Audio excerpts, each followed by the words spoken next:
Hello, thank you for tuning in to the O'Rourke Report. Let's get right to it today. We are going to go to Salt Lake. We discussed the part 3 of the reunion of Salt Lake in the last episode. This episode, let's go on to Sold in Salt Lake, which is that little real estate show that I kind of like. We had season ending on it. I think it was a season ending. Yeah, I'm pretty sure it was. Don't know if they'll get a reunion out of this, but whew, sorry, I don't mean to yawn. We are, last week I went on and on about how much I really admired the way that the owner of the real estate agency, this Jen, how she handled some HR issues between the agents. I thought that she was really, let's put it this way, I thought she was reading it the way I was reading it, that it was the Karens were out of line. Remember, the Karens are the ones who are going after the really straight-laced Mormon guy for frequenting a Mamre Mecca, a strip joint, and decided to make that everybody's business. Was led by this one named Malaysia. And I was pretty sure that Jen's was reading it right. That the Karens were out of line, they got to stop with that shite and keep their head in the business and do whatever you want to do outside the office. But in the office and anything that affects the office, you're to conduct yourself as an adult. So anyway, having said that, she's feeling pretty good with herself, this Jen. They're going to have a final dinner to say thank you, everybody, and then head back from St. George to Salt Lake. And she starts the dinner off well, but apparently the dinner just, well, apparently we saw it with our own eyes, the dinner fell apart. The Karens were emboldened once again to attack this Matt, who stood up for himself, and it just, everything blew up. It was not nice to see.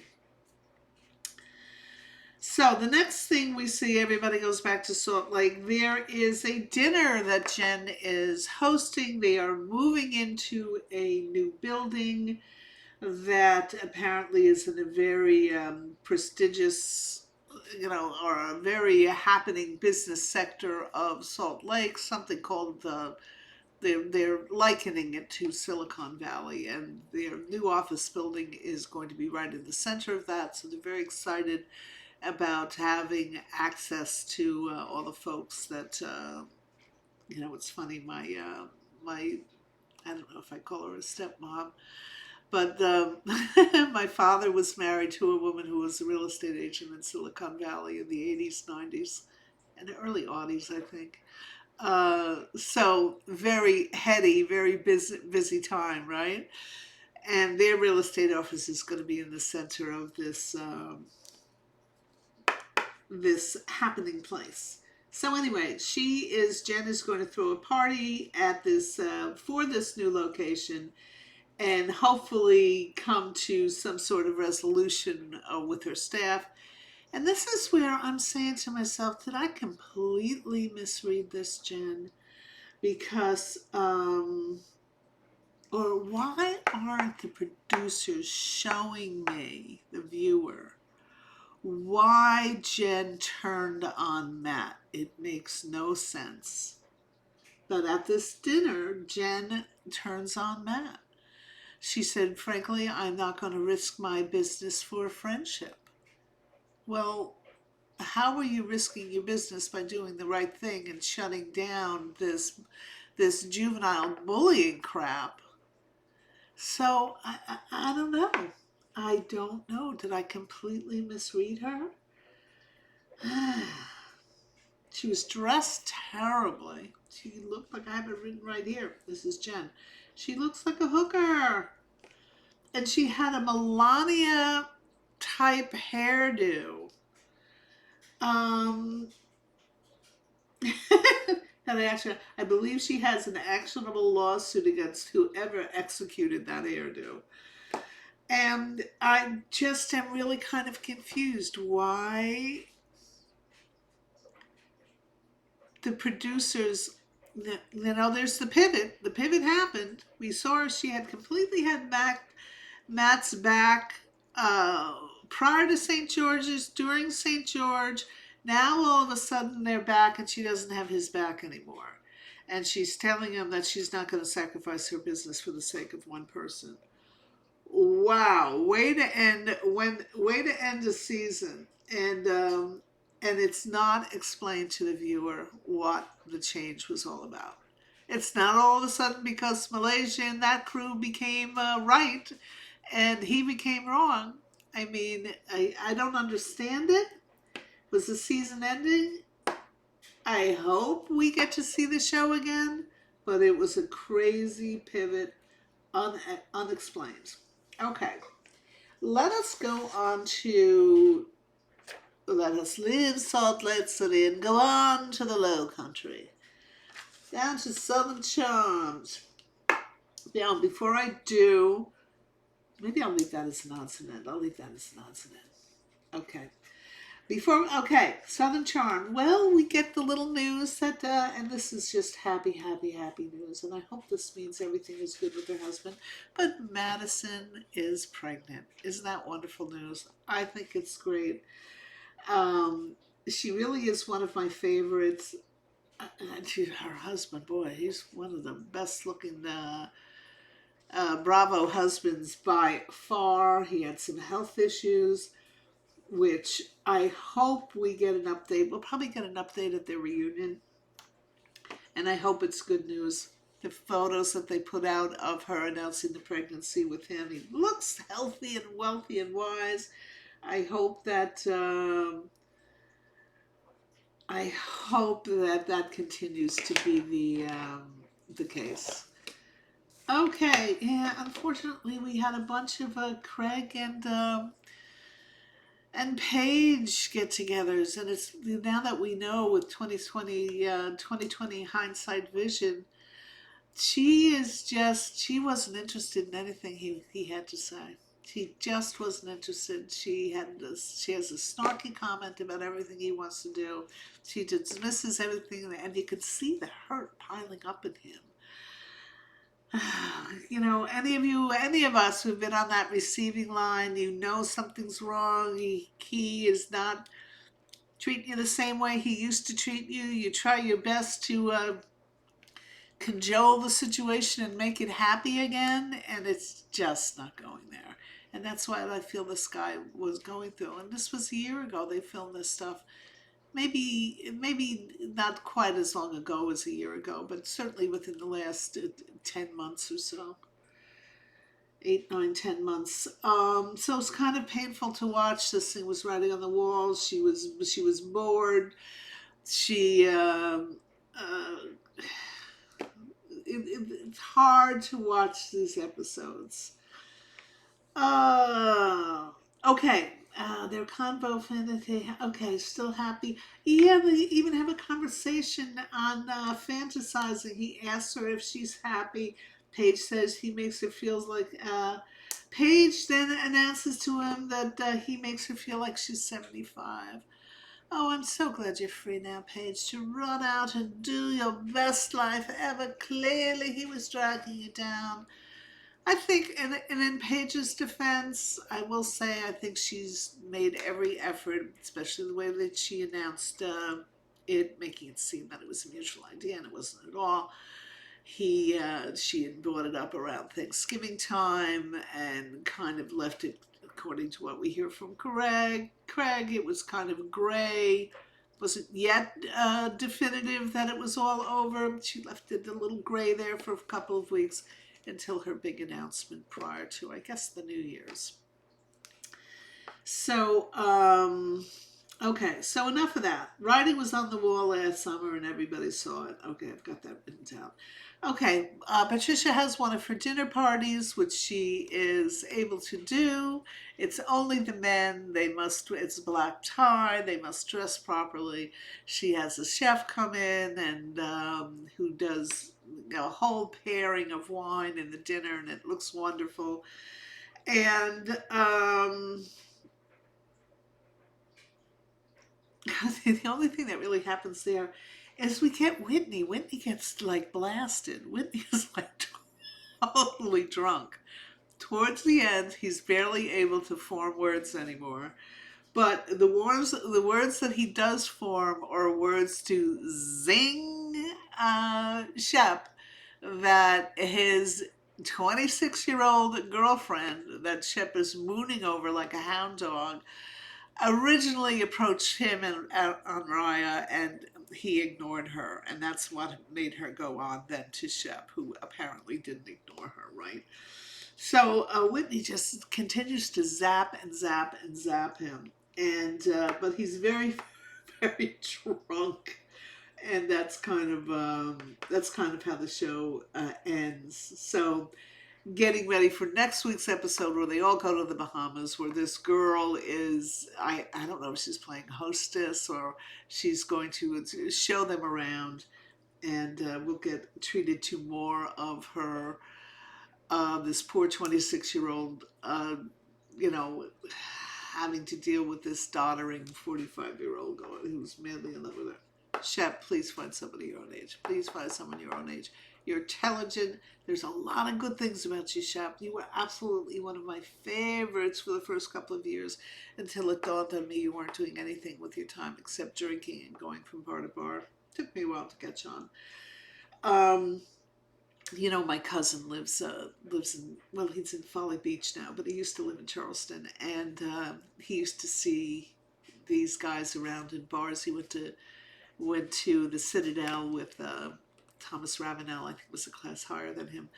And he said, "Oh yeah, I see this Shep Rose in the bars, and he's a total douche." And I said, "Oh no, he's not a douche. He's my favorite. You can't say that." I said, "He goes, oh yes, he is. He's the type that goes up to the bartender and says, 'Don't you know who I am?'" Which, you know, by definition is a douche. So yeah, you know, I want to go back to the Shep that I used to like and admire. Shep, you could do it. You're young enough. 45 is not that old for you, especially a man with money, and you can figure it out. But please stop chasing 26-year-olds. It looks terrible. Okay, let's go on to Southern Hospitality. Everybody goes to Las Vegas. Evidently, Maddie is going to be DJing at one of the resorts, outside bar. Evidently, that's a big thing. It's a big thing. And we get to see how sweet her boyfriend Joey Bibles is with her. He's, as they're coming in from the airport into the casino, into, not the casino, but I guess the whole strip area, they pass this massive billboard with Maddie's face on it announcing her upcoming DJ gig. And there is nobody more excited in the car than Joey Bibles. There's nobody more excited. His eyes are aglow like a kid at Christmas. And Maddie's are too. Like I said, they're a cute couple. So the whole show, besides the sweetness of Maddie and Joe Bradley, we are treated to the crew again looking to dump on poor Emmy about her boyfriend. Apparently there's more rumors about this guy Will. Somebody, a friend of an in-law, goes to the same law school that Will goes to, and Will evidently is known for partying around and screwing around. Oh, you know, it's hard to keep those local hometown relationships together when you go to college. I mean, how many can tell the story that within a week, 2 weeks of going to college, you broke up with your high school boyfriend? I know I did. But, you know, it's just as old as time. You changed so much in those years. So anyway, they have decided they're going to make Will and Emmy again the story. And, you know, we have to deal with that. So anyway, Mia and also, Mia shows back up, who I always thought was a beautiful girl. I still think she's a beautiful girl. She's the one that was off doing a pageant for the last couple of weeks, so she hasn't been on the show, but the pageant is over. She came in fourth. She's still, you know, it was a little fabulous accomplishment. I don't know, was it a Miss Universe pageant? Something big. And So she comes back on, and apparently she had a little thing with this guy Austin. Remember, he's the one I'm saying. Who is this guy? He looks like he's 35 years old compared to the other ones who are 25. Um, and let me tell you, if this guy had an opportunity to go out with this Mia, he was crazy because he's not that handsome. I don't see any. I don't want to take anything away from the guy, except that he looks way too old, and I don't particularly think he's that handsome. And someone like a Mia looking at him, he should think he's Lucky Stars. Oh God! And here again is this Grace Lilly. She is supposed to be doing something during Maddie's DJ gig. She was counted upon to show up for the sound check, which Joey Bibles organizes everything. He's got everything on a timer. He's got Maddie organizing in the hotel room to get downstairs. Sound check in 5 minutes. Come on, let's go. And this Grace Lilly totally blows the sound check. Couple of hours later, is about to go on any moment, and Grace Lilly still hasn't shown up. Who in God's name would count on that girl to do anything? I don't know. I don't know. I had some of the comments from last week's episodes. Yes, said yeah. I think she's drunk. Yeah, I don't know what her problem is, but she has no accountability to anybody but herself, and she is not somebody you want to be in the foxhole with you. You just don't.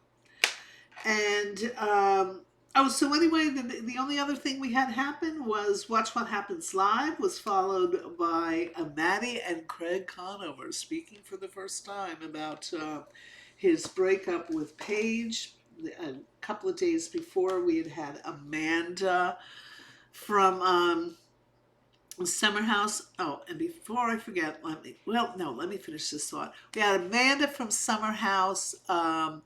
Kind of blasting Craig, saying Craig was allowing his flying monkeys to go after Paige. Craig has done nothing of the kind. People have made their own mind up about Paige. Craig Conover's opinion hasn't affected me at all in what I thought of Paige. I thought she was a spoiled little brat when she was on Summer House, and she wouldn't get out of bed to help anybody else clean. I mean, she could make the mess all she wants the night before, but she wasn't going to do anything to help anybody clean it up.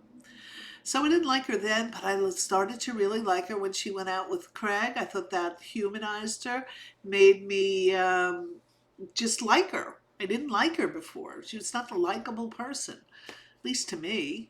I know I'm not her market. She could care less if I liked her or not. That's good. That's part of the game. We all know that.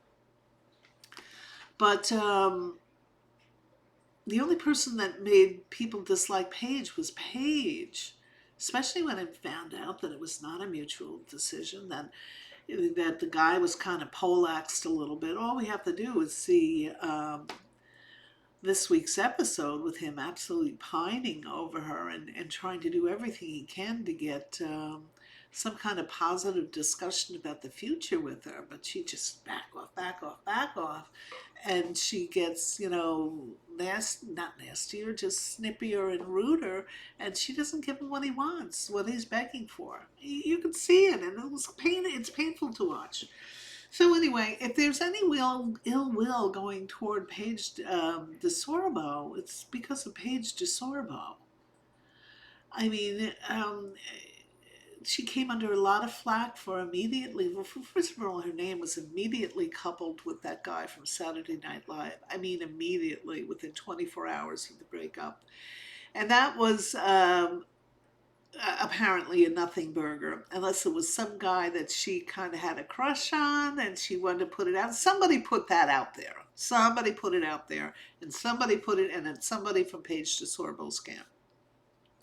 And then it turns out she's some other guy she was with at some football game, and sitting in an owner's box type of deal. So she's out and about. Couple lovers, they're single, they're both single, the break is cut, but if she's getting bad will from someone, she's getting it from people who really bought that she and Craig were the real deal and what were going to be happening. And they weren't. So Amanda, be quiet, please. We put up for how many years of you and your husband squabbling like cats? Ugh. Mm-mm-mm. Okay, one other thing we're going to say this is an odds and end. This should come as a surprise to no one. That uh, what is her last name? Lindsay Hubbard has broken up with her baby daddy. Now, I use the little air quotes because it's debatable whether they were ever together. What I have always said, I'm Rex saying I said a couple of months ago, or however many months ago, when it was announced that she was pregnant and she was going to be on the Traders. And I guess Sierra took her place on the Traders. The Traders is still good. The Traders is still a good show. And it continues not to disappoint. They've got a formula. I hope nobody messes it up because it's working. So Lindsay, which I said a couple of months ago when it was first announced that she was pregnant, that the likelihood that she has a relationship with this guy is slim to none. He was a one-night stand or maybe a two-night stand, and she got pregnant. I'm very happy for her, very happy for her baby, and I'm sure there can be no greater thrill for her than to have that child. But never bought that she had a relationship with this guy. And it wasn't because he didn't want to be on camera. He did not, I don't know what their arrangement is, but now that the baby has been safely born and celebrated and into this life, it has been announced that she and he have broken up. No surprises there. Just interesting to see. Summer House, I think, is starting back on Wednesday. Can't wait. I have a feeling we're going to see more of what we saw of Paige last year. And if you recall, I did an episode on her being Regina George. And she really thinks she's all that in a bag of chips. And last summer, she was really feeling her oats. I'm sure she thought she was all that in a bag of chips, which means she's going to be insufferable in Summer House this year. Can't wait. So anyway, that's all I have for today. Thank you so much. Looking forward. The skies are darkening now. The snow should be starting in not too far away.